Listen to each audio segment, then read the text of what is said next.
Well, I guess I blacked right out. I'm not talking about a night out, like someone turned the light out, like a whitewash wipe out. Well, you know the situation, it's been weighing on your shoulders. Take a little isolation, I feel like get a little colder. I wanna feel the vibration of these people and the music. I wanna feel the vibration, oh, we know we're gonna lose it. But you gotta go down, down, we dig deep down. Can you dig deep down? Down, down, you dig deep down. Can you dig deep down? Do you know how we got here? It's gonna change time and what year? I'm just trying to get a shot here. Let it fall if you got fear, cause you gotta let your soul shine. Yeah, you gotta have a good time. You gotta let your body unwind before you're back to the grind, grind, grind. I wanna feel the vibration, all my people and the music. I wanna feel the vibration, oh, you know I'm gonna lose it. But you gotta go down, down, we dig deep down. Can you dig deep down? Down, down, we dig deep down. Can you dig deep down? Singing down, down, you dig deep down. Can you dig deep down? Hey, down, down, we dig deep down. Can you dig deep down on a Sunday? Hey.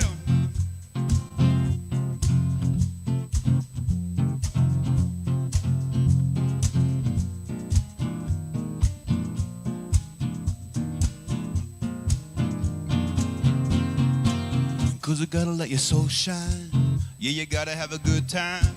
You gotta let your body unwind before you're back to the grind, grind, grind. Yeah, you gotta let your soul shine. Yeah, you gotta have a good time.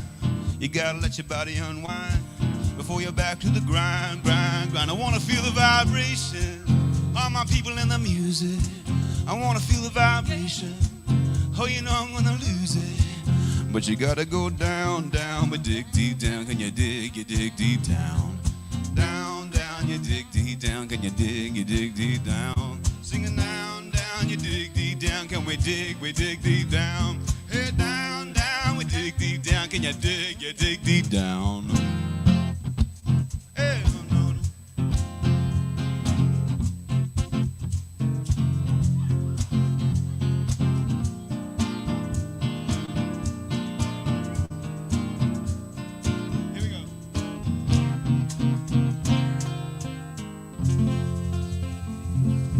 Feel that vibration, the people and the music. Happy Sunday, everybody. We got some special guests today on the music side. Special guest playing percussion and some vocalizing in a little bit here. Lisa Lofbaum. Thank you. Thanks for joining. So a congregation member. Thank you. If you're in the congregation and you have a special musical talent and want to share it on stage, let us know. Yes. And Reverend Sarah Adams. Yes, thank you. Thank you so much for that perfect introduction, Lee and Lee. So we have Lee and we have Jim and we have Lisa. So that is very, very cool. We have like a trio. Yeah. It's beautiful. Expansion. All right. And our lovely Reverend Sarah. Thank you so much. We're excited to hear your words and feel your vibe and just be lifted up. So thank you so much for being here. And thank you, everybody. My name is Andrea, and I am delighted to be with you all. Thank you all for being here, and near and far. Thank you, everyone who is out there, who's joining in this moment, and any moment when you do. We so appreciate your presence. I'm grateful that you're here. And here we go. So I'd like to open up with prayer this morning. So I'd like to open up with a prayerful moment of consciousness, a moment of integration, and a moment of settling. So we can feel the vibe as it changes. We do go deep, deep, deep down deep, and all of that. And it's within ourselves, right? We feel the rhythm of our heart. We let our bodies settle in our seats. We soften our face. So we consciously soften our face, all the muscles around your face and your fingers and your hands. And you could let go of everything right now as we bring in the moment that is here and now, here and now, here and now, present. And what I'm hearing from so many people, and our beloved practitioner Liz Jamieson Dunn, She was going to be here today, but is not feeling well. So we send her love. And I'm hearing that from so many people about healing, and so many people looking for healing and needing healing. So what I want us all to recognize is right here and now, our consciousness matters. That you and I, we make a difference. And so when we go through our practice, a spiritual practice, which is actually part of Liz's reading today that I will read for her, is to have a practice. And here it is now. So as we all settle into our seats and take that sigh and let our body relax and feel our feet grounded and our back grounded, and we do it again and again and again in this moment and the next, we do take a breath because it's settling and it's opening. So I invite us all to take a breath and to bring in your own energy and your own feeling within yourself, and knowing that the presence of all that there is here and now, here and now, here and now, always, everywhere, always. We are never alone, no matter what it looks like. Even if we are sitting here in our physical form and it looks like that's what we are never alone. Not only do we have each other, but we have that consciousness that lives and breathes all around us. And this is a powerful consciousness that we are, right? It is a consciousness of life itself, of love itself, of beauty itself, and beyond. So we settle together and we give deep gratitude, because gratefulness allows our heart to feel free and open. And so within ourselves, as our mind is present, we allow ourselves to just simply expand into the sounds around, into the beauty of the light that is outside and that is inside. We allow ourselves these precious, sacred pauses to be within. And so the service is a blessing for each and every one of us, as it always is when we come together in a joyful way, with an inspirational message and a joyful song. It is something that we take within our heart that lifts us up and expands us. So that is already a yes.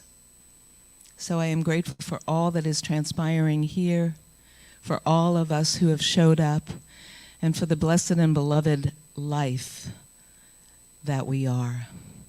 For the blessed and beloved life of all that is. So as you're sitting in your own mind and your own consciousness, and I call it forth into being by saying, may it be so. And so it is. So as we're staying within our mind and our heart energy, the reading that Liz picked today is by Jack Kornfield, a great being in his own way. And these are his words. The aim of spiritual life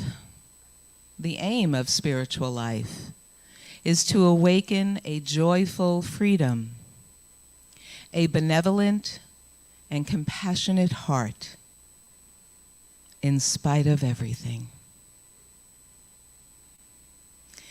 So we'll move into a brief metta loving kindness practice. And we do start with ourself, because it is the heart center that I am, the light that I carry forth, the healing within that I take care of my own being in the presence that I am, and also know that I am connected, always connected. So the first phrase goes something like this. May I be filled with loving kindness. May I be well. May I be peaceful and at ease. May I be happy. So one more time to yourself. May I be filled with loving kindness. May I be well. May I be peaceful and at ease. May I be happy. That healing light, that benevolent love, that force of good flows through each and every one of us, always. And to those in need, and we all know them, whether they are within ourselves and others. And we look to those who may be suffering or may just be having a hard time, or maybe it's just even somebody that we don't always vibe with. Well, let's vibe now. and we offer to that one. Right here in your mind and your heart is open wide. May you be filled with loving kindness. May you be well. May you be peaceful and at ease. May you be happy. And then that collective that we are, for we know as practitioners of the science of mind that that is the love, and the mind goes. Consciousness, it all follows. So to the we that we are, may we be filled with loving kindness. May we be well. May we be peaceful and at ease. And may we be happy. And so as we sit with this moment, we'll have a 3-minute of silent meditation. And so it is.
Yes, and as we come back into the room, we will enjoy some more music.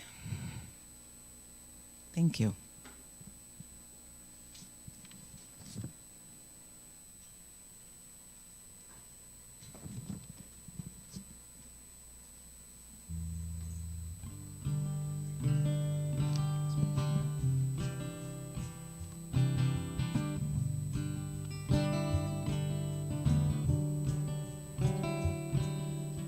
You who are on the road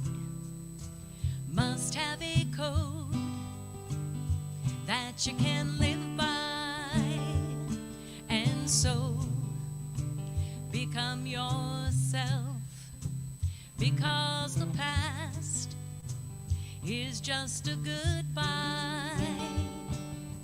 Teach your children well, their father's hell will slowly go by, and feed them on your dreams, the one they picks, the one you'll know by.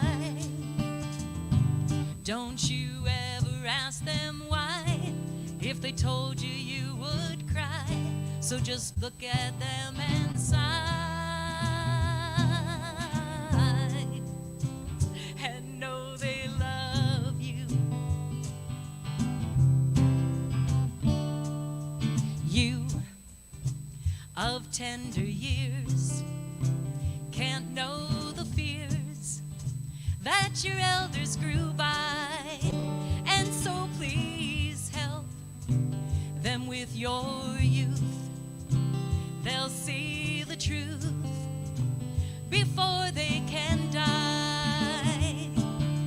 Teach your parents well, their children's hell did slowly go by, and feed them on your dreams, the one they picks, the one you'll know by. Don't you ever ask them why, if they told you you would cry, so just look at them and sigh, and know they love you, and know they love you. That's Lisa, everybody. And Jim Jones, of course. Now, please welcome, we are privileged to welcome Reverend Sarah Adams. Thank you.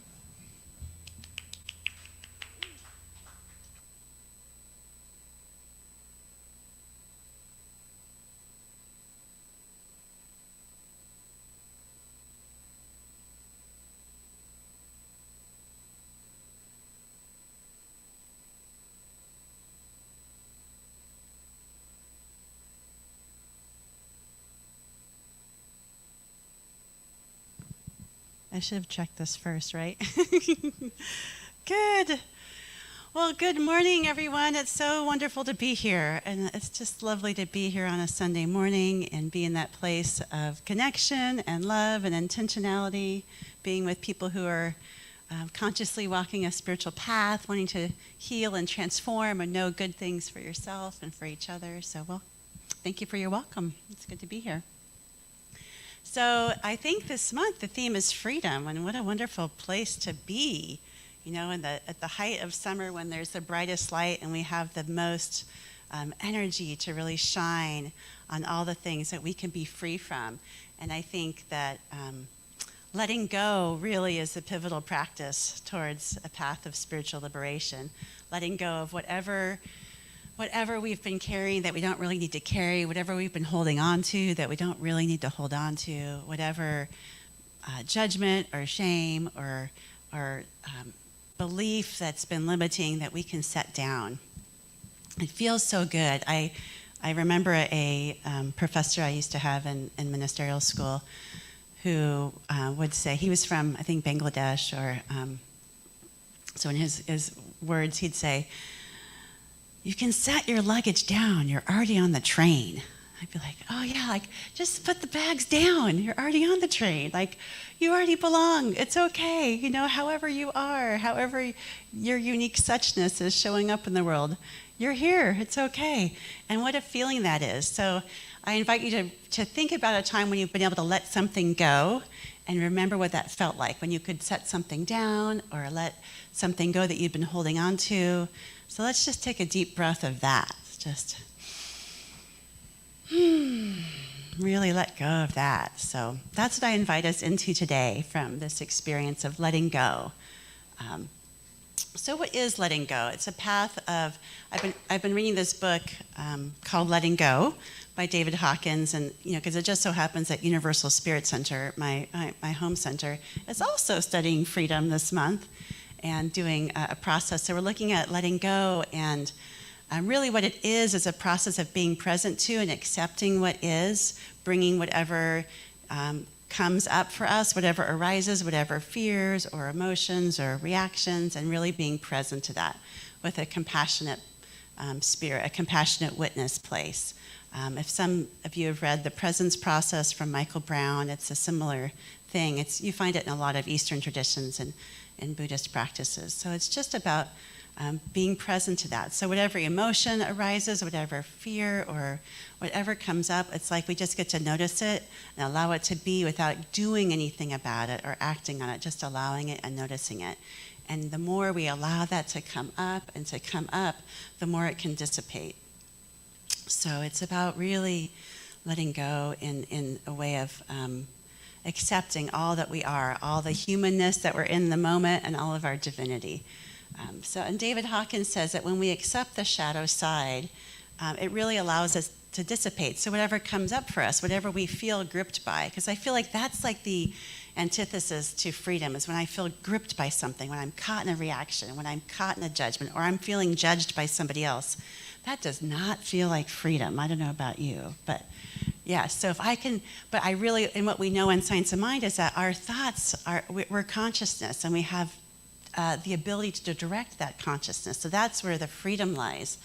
So whatever we're having a reaction to is merely a way of pointing to something that's been unconscious, that wants to have light shined on it, that wants to be conscious so it can be recognized for the false idea that it was, or the unskilled behavior that no longer serves us, and allows us to be free from that. So resisting is what keeps it going. But when we're allowing the energy behind it to flow and we're open, then we have those higher vibrations can come through. Ernest Holmes talks about the darkness and about bringing the light. And he says that the darkness said nothing when the light spoke, and the light shone in the darkness, and the darkness was not. There were no devious paths other than the discovery of light. There was no judgment of the darkness against the light. There was no action of darkness upon the light. The light merely exclaimed, "Behold, I come," and the darkness disappeared.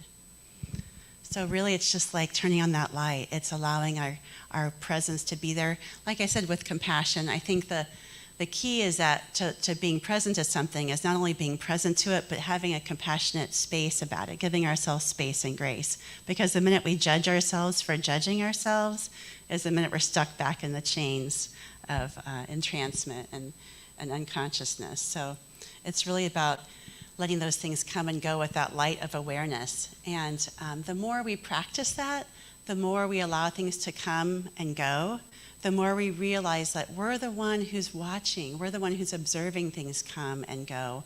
We're not the feeling itself, we're the consciousness behind it. So we're really practicing, embodying, and stepping into the consciousness that we are when we are practicing letting go. So what a great place to be. So I think that's where freedom starts. That first level is the most core level, is letting go of beliefs and judgments and limiting ideas we have about ourselves. Letting go of the judgments of when we're less than human. Letting go of our path, the judgments we have about our path to unfoldment.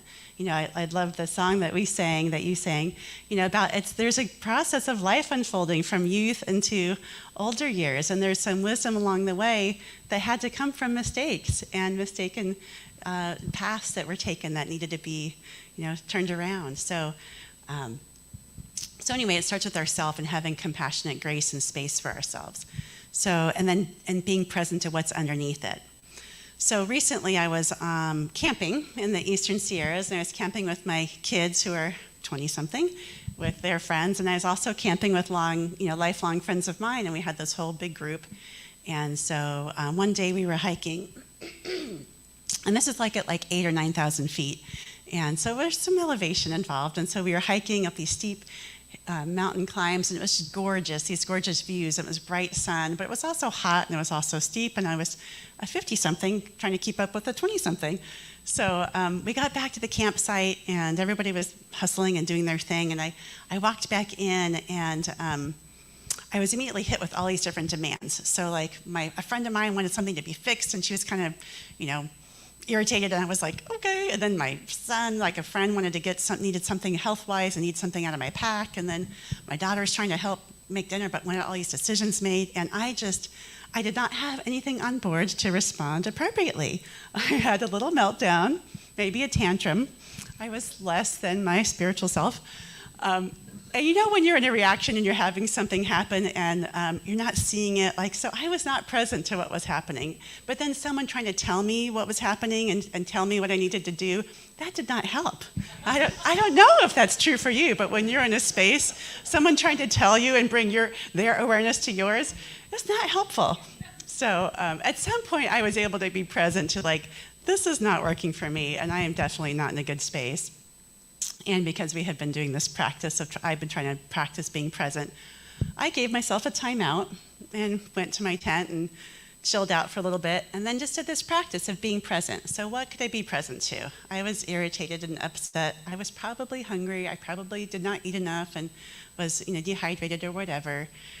What was under that? What was I feeling? What could I be present to? Oh, I'm embarrassed. I was just a massive raging you-know-what to people, and that's not how I like to show up in the world. Okay, what's under that? I'm afraid. I'm afraid I just damaged some relationships. What's under that? I'm afraid I'm going to be alone. I'm afraid. I'm feeling isolated. I'm feeling like, what's under that? I'm feeling unlovable, and that there's nothing here for me. So when I could give myself space for that and really be present to it, then it allows it to dissipate. It gives it space to just come and just recognize that that's what it is, and allows it to dissipate. If I were still stuck in that place and feeling embarrassed and not wanting to admit it, then I would be actually stuck in that same feeling of isolation. I wouldn't allow myself to go back out and connect with my friends and family. I would want to stay separate. So if by denying it and not being present to it, I would actually continue that experience and give it power and let it to keep going on. So actually being present and allowing it to arise and just holding space for it allowed me to be free from that reaction, allowed me to be free to come into a place of loving connection again. So I could come back out and be okay with the fact that I was less than my best self, and I could connect with people again, and I could engage in a loving connection. So it's really about the practice of being willing to be willing, and just start noticing when we're having stuff happen, when we're having our reactions or our old patterns come up. The moment we can be aware of it and notice it is the moment we can take a pause and give ourselves space. But again, it was it's important to couple it with some space and some grace and some loving compassion. Otherwise, we're just stuck back in the cycle of judgment and fear and blame again. So that was a key part of being present. So I don't know if anyone can relate to having to let go of something that you may not have been your best self at, but it's really about practicing. And at the core of it is loving us, the hardest things about us. There's a quote that I came across a few weeks ago from Kobe Campbell, who's an author and a speaker, that says, healing is not becoming the best version of yourself. Healing is allowing the worst version of yourself to be loved. So let's just breathe that in. Healing is allowing the worst version of ourselves to be loved. Because whatever's going on, whatever judgment or fear or reaction, God can only be right here and right now in the midst of it. Our humanness, right where we are. It's not like there's us and then there's this spiritual experience over here. It could only be right here and right now as it is right where we are. So it's really about inviting that presence in. So where can you be aware of judgment or shame that might have been binding you? Where can you be willing to be aware of it, and to maybe be willing to have some space and grace for yourself? Because it's all that you are. Ernest Holmes says that remembering Remember that the power in you is you. It's itself as you. And the more you live, the more completely it's expressed through you. And I would say, like, the more you live, the more you engage in being human, the more it gets to express as you. So it has to go through whatever path we're on, whatever challenges we're facing. And when we surrender and we allow that to be, he says the self-surrender necessary for a more complete outlet to this power is not a surrender of your individuality or the true self. It's a merely surrendering the false self to the true self. So it's merely allowing that awareness, the light to shine in the darkness, to see that there's the truth of who we are, that we got caught up in a shadow, but now that we bring that shadow to light and to love, we're free from that. And it reminds me also, there's a story in Buddhism about the Buddha's enlightenment, where he's sitting under the Bodhi tree, and he's facing these ultimate fears, fear and doubt, and they're represented by the god Mara, or the goddess Mara. And she comes, and he realizes, like, his enlightenment, his freedom is not from, like, fighting or denying or trying to, like, push it away. His freedom actually comes from inviting Mara to tea, to invite it to be present, to sit down. That actually doesn't give any power to Mara. It just gives space for Mara to be. And that's where the freedom comes in.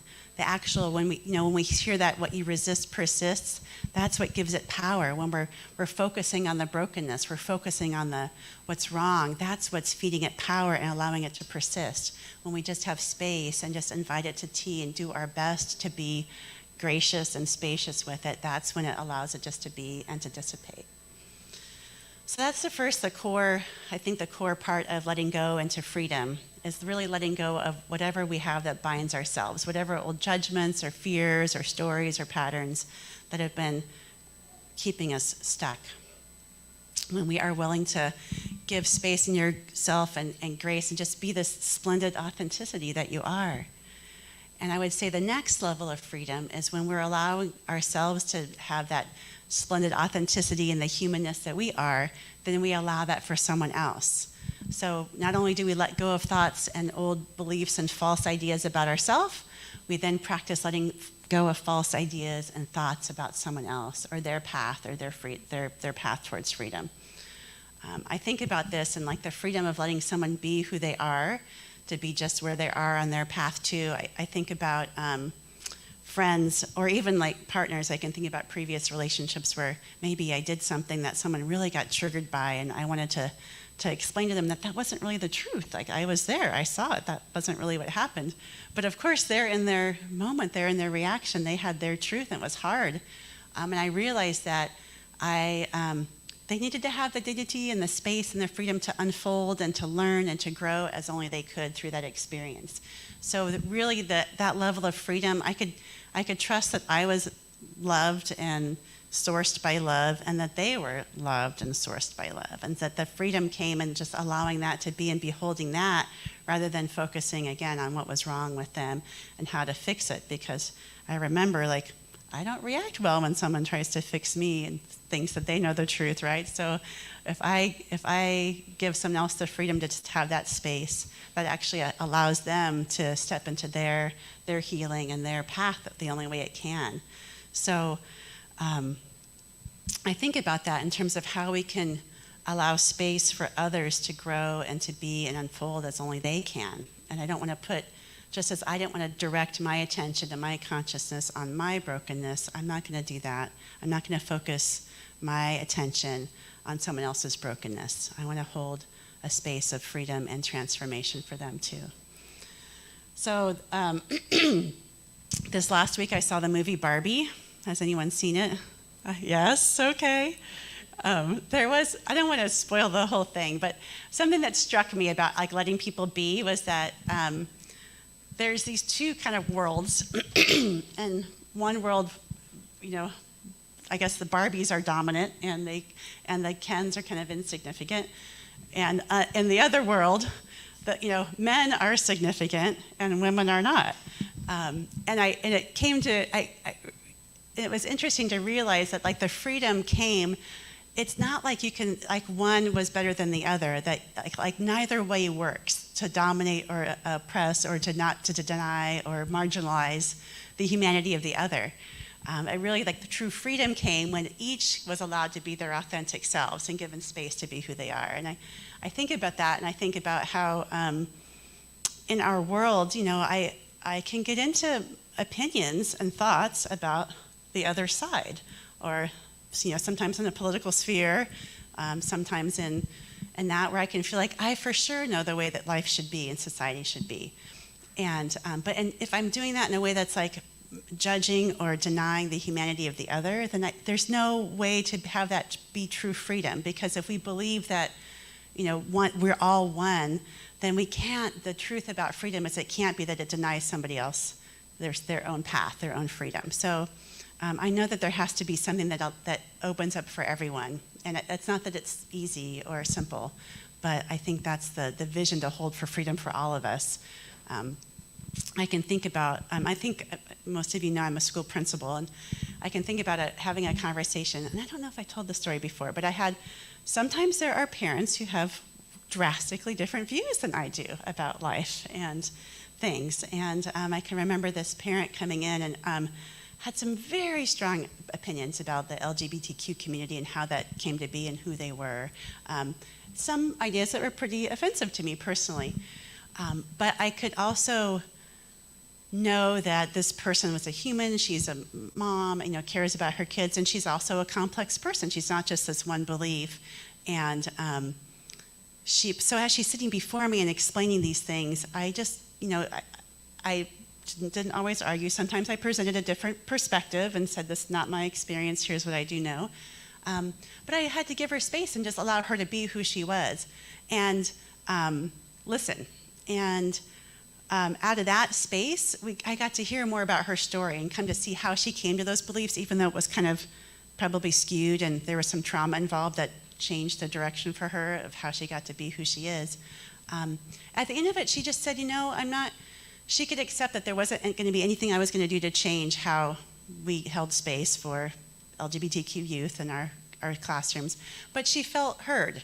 And she said, I'm leaving this conversation feeling heard, and I feel like I know that you're trying to do the best. And she could sense like the good intentions behind it. So we could unify in that place to know that what she wanted, ultimately we want good things for kids. And even though we had much different ideas, I think if I had come at her like trying to like change her or deny her truth, that there wouldn't have been any growth there. There wouldn't have been any way to move forward. But if I could come to her like just seeing her as a person and giving space for who she was and how she got to believe what she believed, I could see the humanity behind that and know that, and I think she could feel connected. And then I feel like there was space to grow and move in a positive direction for both of us. So I'm just saying that I think that there's a place for us to hold space for others, with appropriate boundaries. Like, there are certain things, there are certain protections I'm still going to hold for people. Our society needs to still hold certain protections for different, for all of us. But I think if we can, again, like live into the freedom of letting giving people the dignity of who they are and kind of seeing the truth behind the appearance, that goes so much farther towards freedom for all of us, because everyone ultimately wants to be seen, wants to feel like they belong, wants to feel like they matter. And I think if that's being met, then man, we can all open up and allow that to be our truth, to rise up and to release whatever judgments or criticisms or things that we've been holding each other back from. So where can you, maybe there might be some person in your life, or maybe there might be a practice for yourself.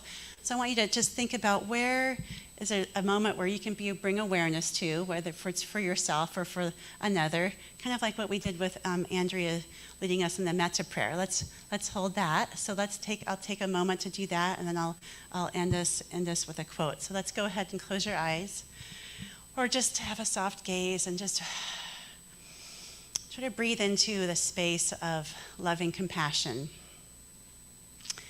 and that desire to be free from whatever it seems to bind you. Maybe you can be present to a particular fear.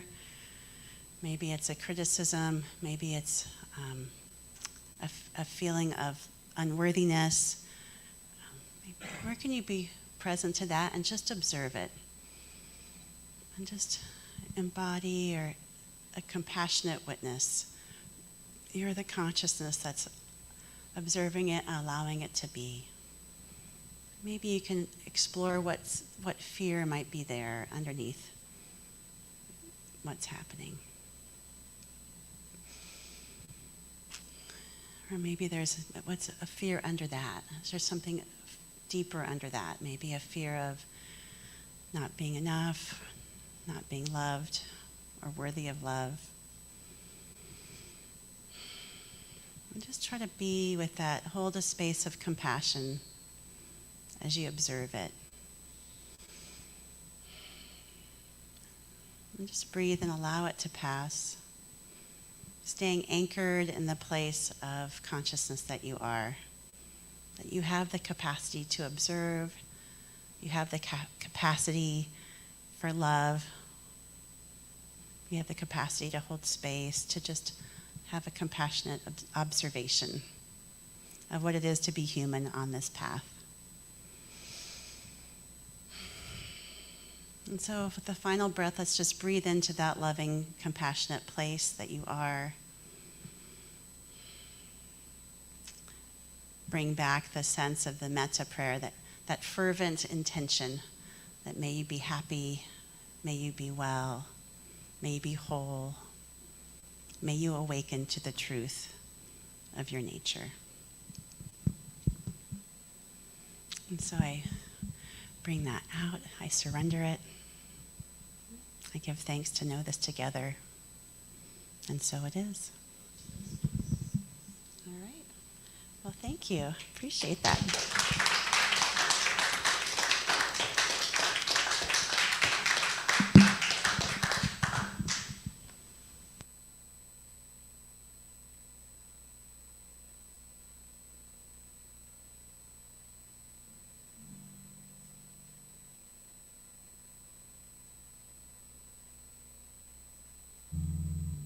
Thanks, Reverend Sarah. So always refreshing and wonderful reminders. Thank you. And the sharing that vulnerability about the camping trip too. Thanks for that. Yeah, it's needed. Yeah. We always have this picture-perfect version of ourselves that we like to present. So thanks for the truth. Thank you. Thank you. Thank you for this day, Spirit. Thank you for this day. Thank you for this day, Spirit. Thank you for this day. This beautiful, this beautiful, this beautiful day. This beautiful, this beautiful, this beautiful day. Thank you for this love, Spirit. Thank you for this love. Thank you for this love, Spirit. Thank you for this love. This powerful, this powerful, this powerful love. This powerful, this powerful, this powerful love. Peace. Thank you for this peace, Spirit. Thank you for this peace. Thank you for this peace, Spirit. Thank you for this peace. Healing, this healing, this healing, this healing peace. This healing, this healing, this healing peace. These words, Spirit, thank you for these words. Thank you for these words, Spirit, thank you for these words. These centering, these centering, these centering words. These centering, these centering, the centering words. This day, thank you for this day, Spirit, thank you for this day. Thank you for this day, Spirit, thank you for this day. This beautiful, this beautiful, this beautiful day. This beautiful, this beautiful, this beautiful day. A cappella. Thank you for this day, Spirit, thank you for this day. Thank you for this day, Spirit, thank you for this day. This beautiful, this beautiful, this beautiful day. This beautiful, this beautiful, this beautiful day. Thank you, Lisa.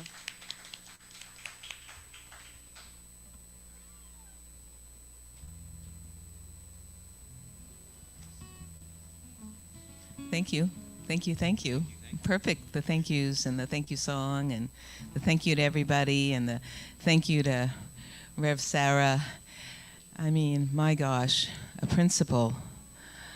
Yeah, bless all those children and family and mothers and fathers and beyond the beyond to have a mind and a spirit and a heart of a minister as a principal. Blessed be. Thank you, thank you, thank you.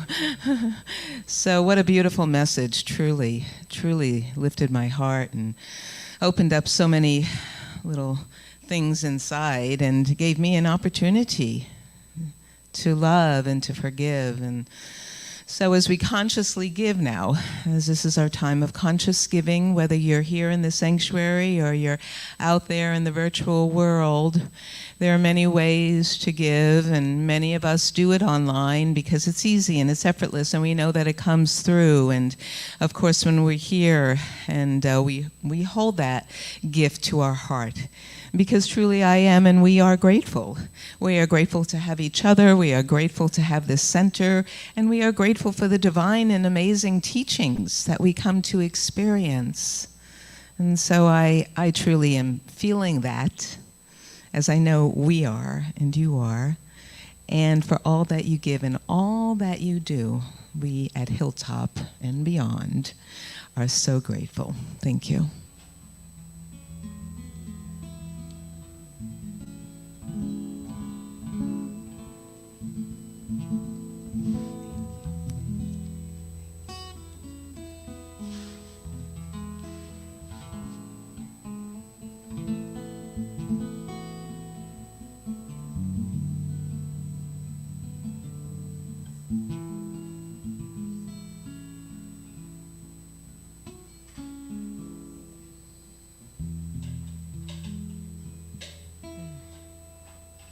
So very good. So we are at the final portion of our service today, and again, great thanks to the greeters and hospitality and the musicians and all that it took to put this, what we call Sunday celebration, together. So everybody, thank you so much, which is pretty much everyone in this sanctuary has put Sunday celebration together.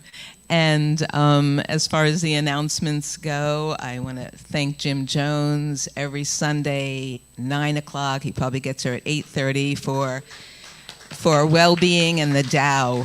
And just such a wonderful offering that he does. And so many people are being enriched by his teachings. So thank you, or the teachings.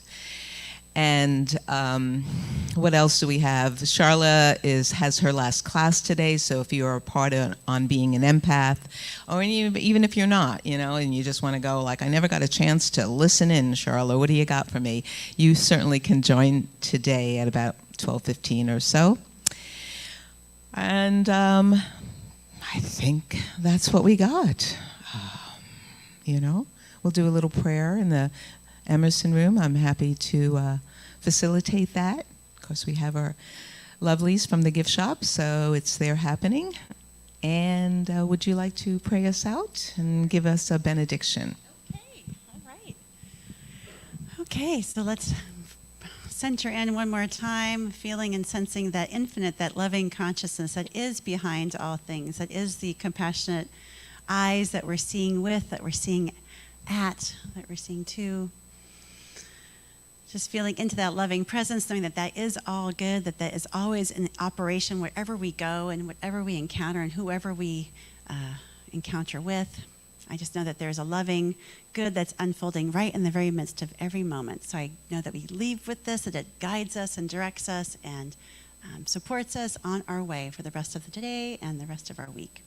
So I say thank you, I say yes, and I surrender to its greatest manifestation. And so it is. All right, thank you, Reverend Sarah. I'm going to finish up with a song that I want to do a little intro about how I think it's related to freedom. I used to think this song was, you're all going to know this one. This is Bob Marley. And I thought, how can everything be all right? Because there's so many things in the world. What is he talking about when he's saying, is that bypassing, Bob? I don't think you're correct, that every little thing's going to be all right. But what I realized, being here and thinking more about spirituality, is that what we need to do for our nervous systems is, despite, even the quote today, I thought was very fitting in the fact that we were going to play the song already. The quote today about how, keep joyful, keep that joyful spirit despite or in spite of all the troubles around. This song, Don't Worry About a Thing, it's not saying everything's literally going to be all right. It's how do we tell ourselves and our nervous systems to optimize that freedom so we can make things better for ourselves and others. Because if we're not feeling that way, it's not going to be easy to accomplish anything. So that's what I learned about this song. And I'm going to have Lisa Lovebomb do the first verse because I appreciate you sharing your gifts today. Thanks for being here. And don't worry about a thing, 'cause every little thing is gonna be alright. Singing, don't worry about a thing, 'cause every little thing is gonna be alright. Rise up this morning, smiled with the rising sun. 3 little birds pitched by my doorstep, singing sweet songs of melodies pure and true. Singing, this is my message to you. Singing, don't worry about a thing, Don't worry about a thing, no. 'cause every little thing is gonna be alright. Don't you worry Singing, don't worry about a thing, Don't worry about a thing, no. 'cause every little thing is gonna be alright. I rise up this morning, smile with the rising sun. 3 little birds inch by my doorstep, singing sweet songs of melodies pure and true. Singing, this is my message to you. Singing, don't worry about a thing, Don't worry about a thing, y'all. 'cause every little thing is gonna be alright. Don't you worry Singing, don't worry about a thing. Here we go.